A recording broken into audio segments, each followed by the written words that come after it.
Alors, bonsoir. Merci de m'avoir invitée. Je suis le docteur Nathalie Leroux. Je suis urogynécologue au CHU Sainte-Justine. Je suis ici pour vous parler de la gynécologie et le cancer du sein en ce qui a trait à la prévention du manque d'hormones et les traitements appropriés.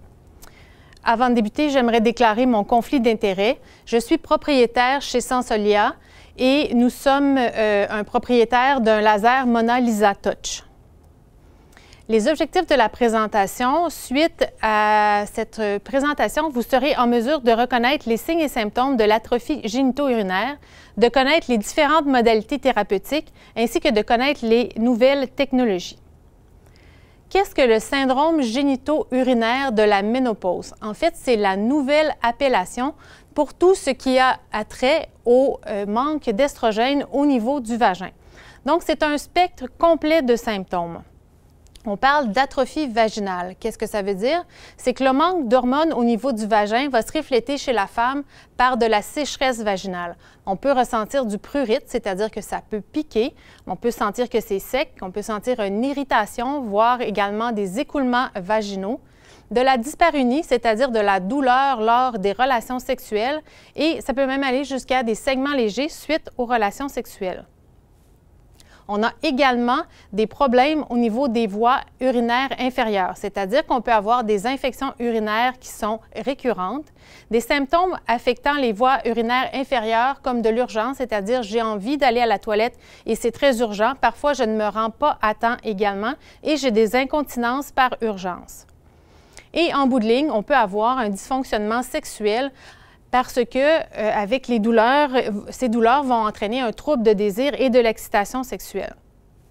Tous ces symptômes, contrairement aux symptômes vasomoteurs, donc les symptômes de bouffée de chaleur qui arrivent à la ménopause, l'atrophie des urogénitales va aller en empirant au lieu d'aller en s'améliorant. C'est-à-dire qu'avec les années, les bouffées de chaleur vont avoir tendance à s'amoindrir, alors que l'atrophie va s'établir de plus en plus et affecter la qualité de vie des femmes.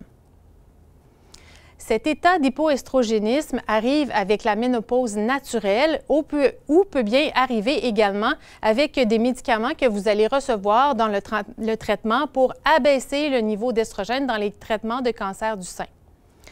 On va avoir des symptômes chez 8 à 22 % des femmes préménopausées, c'est-à-dire que pour certaines d'entre elles, dès que le taux d'estrogène commence à diminuer, les symptômes d'atrophie ou de sécheresse vaginale vont se faire ressentir. Mais chez la femme ménopausée, ça peut aller jusqu'à 40 à 57 % d'entre elles qui vont avoir des symptômes plus les années de ménopause s'installent. Donc, le diagnostic peut commencer jusque dans les 4 à 5 premières années après le début de la ménopause. Comme traitement, évidemment, on connaît tous les lubrifiants. La plupart des patientes vont y avoir recours d'elles-mêmes. C'est en vente libre dans les pharmacies. C'est bien certain que les lubrifiants améliorent la sécheresse vaginale, mais ils ne rétablissent en rien l'intégrité de la muqueuse vaginale. C'est une bonne option, par contre, pour les patientes qui ont des contre-indications aux estrogènes, comme les patientes qui ont un cancer du sein, des tumeurs sensibles aux estrogènes ou des maladies thromboemboliques, c'est-à-dire des maladies qui vont vous amener à faire des caillots. C'est bien sûr que ça va aider à pallier à l'inconfort, mais ce n'est pas un traitement. Alors, j'ai mis ici une liste de tous les lubrifiants qui existent, simplement pour vous dire que la plupart d'entre eux ne contiennent que de l'acide hyaluronique à divers degrés et se valent un pour l'autre. Le traitement est plutôt constitué de préparation vaginale à base d'estrogène. Donc, c'est le traitement principal, la pierre angulaire du traitement jusqu'à ce jour pour l'atrophie vaginale, donc le manque d'hormones. On va remplacer localement le manque d'hormones par des préparations soit en crème, soit en pilule, soit en anneau. Ça a été démontré comme très efficace pour traiter l'atrophie et prévenir les infections urinaires récidivantes, donc vraiment plus efficace qu'un traitement placebo. Et dans cette étude qui est l'étude Closer, où on avait des questions sur la santé sexuelle des deux partenaires, tant au niveau de la femme que de son conjoint, on a démontré une amélioration de la qualité de vie et des relations sexuelles suite à un traitement aux estrogènes topiques, donc locaux dans le vagin. Par contre, on sait très bien que ces estrogènes sont contre-indiqués pour un bon nombre de patientes, comme je l'ai déjà mentionné, cancer du sein, tumeurs estrogénodépendantes et maladies thromboemboliques. Nous restons donc avec une problématique. Nous avons comme premier traitement l'hormonothérapie de remplacement, soit systémique ou locale vaginale, et on a des patientes qui ont des conditions préexistantes qui contre-indiquent ce traitement d'hormones. Et nous avons également des patientes qui, par choix, par préférence, selon leur style de vie, ont simplement choisi de ne pas utiliser d'estrogène. Jusqu'à présent, nous n'avions pas d'autre option que les hormones. Maintenant, il y a la nouvelle technologie, le laser CO2, qui est arrivé sur le marché. C'est une approche non chirurgicale qui comporte très peu de douleur, qui se fait rapidement et qui est très efficace. Donc, l'idée, le laser CO2, c'était déjà un laser qui était utilisé en esthétique pour le traitement, par exemple, des rides au niveau du visage, pour régénérer la peau au niveau du visage, du cou, de la poitrine, des mains. Et on s'est tout simplement demandé, est-ce que cette technologie que l'on utilise sur la peau pourrait fonctionner sur les muqueuses? La muqueuse, c'est comme l'intérieur de la bouche et c'est comme ce que l'on retrouve à l'intérieur du vagin. Donc, on a appliqué la technologie au vagin et la réponse à cette question, c'est « Eh bien oui, ça fonctionne ».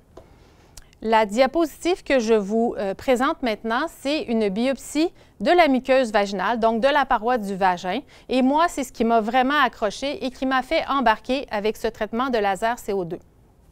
La photo A représente une biopsie de muqueuse vaginale chez une femme ménopausée. La couche plus foncée superficielle démontre environ 4 à 5 couches de cellules d'épais. Alors que normalement, sur la diapositive B, on voit qu'il y a 30 à 40 couches de cellules d'épaisseur. Il y en a tellement que ça fait des replis au niveau de la muqueuse vaginale. Ce que ça fait, c'est que c'est une muqueuse qui est plus en santé, qui est plus sécrétoire, qui va être moins friable, c'est-à-dire brise moins facilement lors de friction. Et ces replis-là vont permettre une élasticité de la muqueuse vaginale, donc moins de douleur et une meilleure lubrification lors des relations sexuelles. En fait, pour moi, la diapositive de A représente une femme en ménopause et la diapo ou la photo B représente une femme en âge de procréer de 20 ou 30 ans, donc une biopsie tout à fait normale. Le laser, le traitement initial du laser se fait de 3 sessions de laser. En fait, la photo B, c'est la même patiente après 2 des 3 lasers. Donc, ce que ça nous démontre, c'est qu'on est capable de régénérer entièrement la muqueuse vaginale avec un traitement au laser CO2. Comme je viens de vous le dire, il s'agit de 3 traitements indolores qui se font à intervalles de 6 semaines. C'est pratiqué en clinique, donc en bureau, et la récupération n'est que de 48 heures. Les études cliniques, ce que je veux vous montrer, c'est très rapidement un peu sur l'efficacité. Une première étude pilote qui avait été faite en Italie, où on voit étudier les principaux symptômes de manque d'hormones, d'atrophie vaginale. Donc, en partant de la gauche, la brûlure vaginale, le fait que ça puisse piquer ou avoir une sensation de grattage au niveau du vagin, sensation de sécheresse, de dyspareunie, douleur aux relations sexuelles et manque d'élasticité. On a mis en bleu 100% des symptômes au départ parce que c'était la raison pourquoi on faisait le traitement. Et vous noterez qu'après la colonne rouge, la première session, on a une diminution des symptômes chez environ 50% des patientes pour à la fin avoir un résiduel d'environ 15 à 20% de symptômes seulement. Je vous remonte le même tableau, mais remarquez celui sur la droite. C'était pas fait pour ça dans cette étude-là, mais plusieurs patientes ont levé la main et nous ont dit, vous regardez l'atrophie vaginale, mais j'avais également des symptômes et des problèmes d'incontinence urinaire et je crois que c'est amélioré. Alors, on l'a regardé également et on voit qu'on peut s'attendre à une amélioration de 50 à 60% des symptômes de brûlure lorsque l'on urine, d'urgence, d'incontinence d'urgence et d'incontinence urinaire d'effort également. Ici, c'est simplement pour vous démontrer un peu l'aspect, l'apparence du vagin sur la photo A et de la vulve sur la photo B après une session de laser. Cette étude, c'est simplement pour vous démontrer un peu les effets secondaires que les patientes ont rapportés pendant une session de laser. Donc, une grande majorité de patientes, 66%, aucun effet secondaire, sinon une légère sensation de brûlure, un inconfort lors du mouvement de la pièce à main, une légère douleur lors du mouvement de la pièce à main, une sensation un peu d'inconfort à l'entrée du vagin et une douleur à la vulve, mais c'est certain que la vulve est un peu plus sensible quand on fait le laser à cet endroit. Le vagin, par contre, pour lui, il est insensible. Cette étude également a démontré la même amélioration que ce que je vous ai présenté sur les symptômes d'atrophie vaginale, de sécheresse, de brûlure et de douleur aux relations sexuelles. Donc, pour le suivi, habituellement, c'est annuellement lors d'un examen de routine. On sait que le laser aide à rétablir la santé vaginale en régénérant du nouveau collagène, de l'élastine et ça augmente la vascularisation. C'est une procédure en bureau qui ne requiert aucune anesthésie, sans effet secondaire majeur, avec une récupération rapide de 48 heures. Je vous laisse avec une vignette clinique que nous pourrons discuter plus activement en direct. Alors, il s'agit d'une patiente de 52 ans qui a eu un cancer du sein à l'âge de 47 ans, qui a subi l'arrêt de ses menstruations depuis 5 ans, qui expérience de la sécheresse vaginale et de la douleur importante aux relations sexuelles. Elle a eu 3 sessions de laser à intervalles de 6 semaines chacune. Elle rapporte une disparition complète de sa sécheresse vaginale. Par contre, elle se questionne car ses relations sexuelles sont plus confortables, mais encore un peu douloureuses. Est-ce que c'est possible malgré un traitement au laser? Alors, je vous remercie et je vous retrouve le soir même.